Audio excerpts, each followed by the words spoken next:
नमस्कार दोस्तों, नीट 2024 में 23 लाख से ज्यादा बच्चों ने एग्जाम दिया एमबीबीएस में एडमिशन लेने के लिए। लेकिन क्या आप जानते हैं कि एमबीबीएस करने के बाद कितनी सैलरी ऑफर होती है? ये सवाल जानना इसलिए ज़रूरी है क्योंकि हर साल नीट का पेपर देने वाले विद्यार्थियों की संख्या बढ़ रही है और कंपटीशन भी बढ़ रहा है।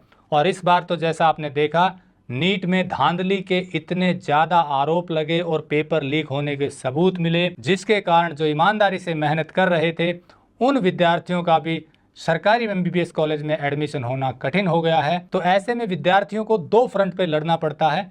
एक तो कंपटीशन हाई है, उसे फेस करना है, और जो बेईमानी होने की संभावना हो जाती है जिसके कारण मेहनत करने के बाद भी जो रैंक आना चाहिए वो नहीं मिलता है, तो वो भी दूसरी लड़ाई हो जाती है एमबीबीएस की सीट में दाखिला लेने के लिए। लेकिन इतनी कठिन मेहनत करने के बाद जब दाखिला मिल जाता है तो उसके बाद जब डिग्री होती है तो कितनी सैलरी ऑफर होती है, ये इस वीडियो में बताएंगे। और ये भी बताएंगे कि क्या एजुकेशन लोन लेकर एमबीबीएस करना ठीक रहेगा। तो चलिए शुरू करते हैं। कोई भी विद्यार्थी जब एमबीबीएस की डिग्री लेकर बाहर निकलता है तो उसके लिए रोजगार के 3-4 जगह मौके होते हैं। एक तो वो किसी गवर्नमेंट हॉस्पिटल को ज्वाइन कर ले। अभी भी कई स्टेट्स में गवर्नमेंट वैकेंसीज रहती हैं और थोड़ी सी मेहनत के बाद गवर्नमेंट हॉस्पिटल्स में भी जॉब लग जाती है। दूसरा ऑप्शन होता है कि वो प्राइवेट हॉस्पिटल में जाए, और तीसरा ऑप्शन होता है कि वो अपना खुद का काम शुरू करे। जो दूसरा ऑप्शन है वो ज़्यादा बड़े स्केल पर है क्योंकि प्राइवेट हॉस्पिटल्स हमारे देश में बहुत ज़्यादा हैं। सरकारी में अब वैकेंसी धीरे धीरे कम होती जा रहे हैं क्योंकि एमबीबीएस के कॉलेज बढ़ गए हैं, सीटें बढ़ गई हैं। आज से 8-10 साल पहले सरकारी गवर्नमेंट हॉस्पिटल्स में सीटें खाली रह जाती थी और ज्वाइन करने वाले नहीं मिलते थे। लेकिन धीरे धीरे जैसे ही सीट्स बढ़ी एमबीबीएस कॉलेजेस में, अब एमबीबीएस की डिग्री लेकर निकलने वाले डॉक्टर भी ज़्यादा हो गए। ऐसे में गवर्नमेंट हॉस्पिटल्स में अपॉइंटमेंट होना अब धीरे धीरे कठिन हो रहा है। ऐसे में जो दूसरा विकल्प है प्राइवेट हॉस्पिटल्स में जॉब का, वो ज्यादा बड़ा है। अब जानते हैं कि इन प्राइवेट हॉस्पिटल्स में कितनी सैलरी ऑफर होती है एक एमबीबीएस डॉक्टर को। यहाँ 3 तरह के सेंटर होते हैं: primary health centre, secondary health centre और tertiary health care centre. Primary वो हॉस्पिटल होते हैं जिसमें 2-3 डॉक्टर होते हैं, जिसमें एक फिजिशियन होता है और छोटे मोटे ऑपरेशंस भी होते हैं और कुछ और बीमारियों का इलाज भी होता है। सेकेंडरी हॉस्पिटल वो होता है जिसमें ठीक ठाक सुविधाएं होती हैं, जिसमें 5-6 डॉक्टर होते हैं, जिसमें ऑपरेशंस भी होते हैं, फिजिशियंस भी होते हैं और अलग अलग तरह के ऑर्थो भी मिल जाएंगे और भी डॉक्टर होते हैं। और टर्सरी हेल्थ सेंटर वो होते हैं जो बड़े हॉस्पिटल होते हैं बड़े बड़े शहरों में, जैसे गुड़गांव में, दिल्ली में, बेंगलोर में, अहमदाबाद में। यहाँ जो बड़े हॉस्पिटल हैं जिसमें सुपर स्पेशलिस्ट डॉक्टर होते हैं और बड़े बड़े ऑपरेशंस होते हैं, वो टर्सरी हेल्थ सेंटर होते हैं। अब ऐसे में जो प्राइमरी हेल्थ सेंटर हैं उनमें सैलरी ऑफर होती है 40-50 हज़ार रुपये। सेकेंडरी हेल्थ सेंटर में सैलरी ऑफर होती है 50 से 60 हज़ार रुपये और टर्सरी हेल्थ सेंटर में सैलरी ऑफर होती है 50 से 80 हज़ार रुपये के बीच में।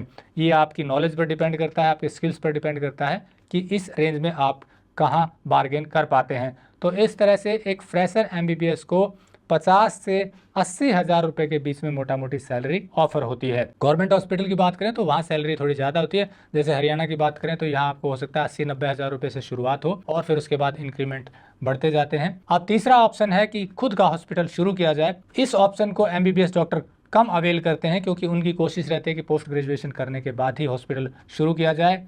अब सवाल ये है कि किन को एमबीबीएस करनी चाहिए, क्योंकि ये सवाल इसलिए भी ज़रूरी है क्योंकि +1 में जब कोई बच्चा मेडिकल साइड लेता है तो जनरली वो एमबीबीएस में एडमिशन्स के लिए कोचिंग लेता है, तैयारी करता है और नीट का एग्ज़ाम देता है।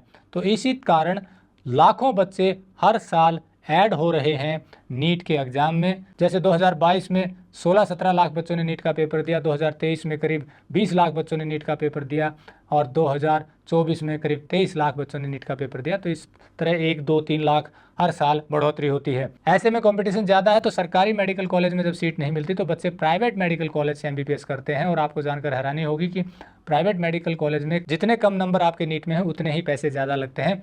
1 से सवा करोड़ रुपये में एमबीबीएस की डिग्री होती है।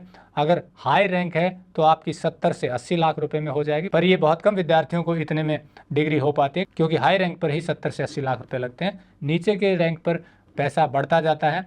अब ऐसे में यदि किसी के पास 1 से सवा करोड़ कंफर्टेबली अवेलेबल है जिसके पेरेंट्स के पास, तो उस विद्यार्थी को एमबीबीएस करने में कोई दिक्कत नहीं है क्योंकि उसको कहीं कर्जा उठाने की ज़रूरत नहीं पड़ी।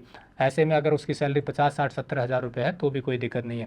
लेकिन समस्या तब आती है जब पेरेंट्स लोन लेकर के बच्चे को एमबीबीएस करवाते हैं। ऐसे में यदि 30-40-50 लाख रुपए का लोन ले लिया तो उस लोन की ईएमआई बड़ी हो जाती है और एमबीबीएस करने के बाद उसकी ईएमआई भरना बड़ा कठिन हो जाता है यदि और कोई सोर्स इनकम का नहीं है तो ऐसे में लोन लेकर एमबीबीएस करने से पहले ये सोचना ज़रूरी है उसको रिटर्न कैसे किया जाएगा, क्योंकि आपको बता दें खाली एमबीबीएस की डिग्री पर आप नौकरी करेंगे तो आपकी शुरुआती सैलरी 60-70 हज़ार रुपये अगर लगती है तो वो बाद में धीरे धीरे बढ़ती है।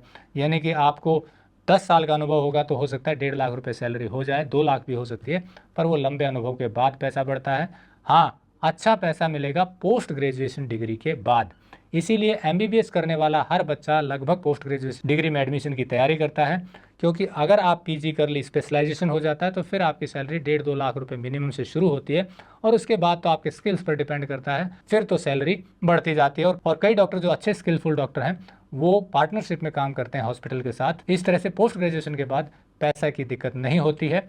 लेकिन पोस्ट ग्रेजुएशन की डिग्री में एडमिशन लेना भी बड़ा कठिन हो गया है। मान लीजिए किसी ने नीट का एग्जाम दिया और उसका रैंक बहुत नीचे आया और एमबीबीएस उसने प्राइवेट कॉलेज से की है, तो उसके बाद उतना ही कंपटीशन पोस्ट ग्रेजुएशन की डिग्री में है, बल्कि ज़्यादा है। तो ऐसे में संभावना कम होती है कि पोस्ट ग्रेजुएशन की डिग्री सरकारी मेडिकल कॉलेज से हो जाए, और वहाँ भी अगर प्राइवेट मेडिकल कॉलेज से पोस्ट ग्रेजुएशन करना पड़ा तो फिर वो 2 से 2.5 करोड़ रुपये में होता है। जी हाँ, पोस्ट ग्रेजुएशन की डिग्री यदि प्राइवेट कॉलेज से करेंगे तो 2 करोड़ से ऊपर पड़ती है। ऐसे में यदि 2-2.5 करोड़ रुपए इजीली अवेलेबल हैं तो कोई दिक्कत नहीं। अगर वो भी लोन लेकर करना पड़ा तो फिर समस्या गहरी हो जाती है। अब इन सबसे ऊपर एक और बात है कि क्या वास्तव में बच्चे का डॉक्टर बनने में इंटरेस्ट है। बहुत से बच्चे ऐसे होते हैं सिर्फ रोजगार के लिए एमबीबीएस में एडमिशन लेने के लिए तैयारी करते हैं। बहुत कम ऐसे बच्चे होते हैं जिनको लगता है कि वास्तव में उनमें डॉक्टर बनने की काबिलियत है या बहुत उनका इंटरेस्ट है डॉक्टर बनने में। अगर ऐसा है तो फिर बच्चे का नीट में भी अच्छे नंबर आएंगे, क्योंकि वो मेहनत करके अपनी सरकारी सीट को पाने की कोशिश करेगा और पीजी में भी उसका एडमिशन होने की संभावनाएं बढ़ जाएंगी। तो 2 चीज़ें तय करें कि बच्चे का इंटरेस्ट है और टैलेंट है कि नहीं, और दूसरा फाइनेंशियली कंडीशन कैसी है। यदि प्राइवेट में करवाना है तो लोन लेकर करवाने के बाद जो सैलरी बताई उसके हिसाब से कितना रिटर्न आएगा, ये कैलकुलेट करने के बाद ही प्राइवेट से एमबीबीएस करवानी चाहिए। वीडियो अच्छा लगा हो तो लाइक और शेयर जरूर करें। जुड़े रहिए चैनल से। नमस्कार, जय हिंद।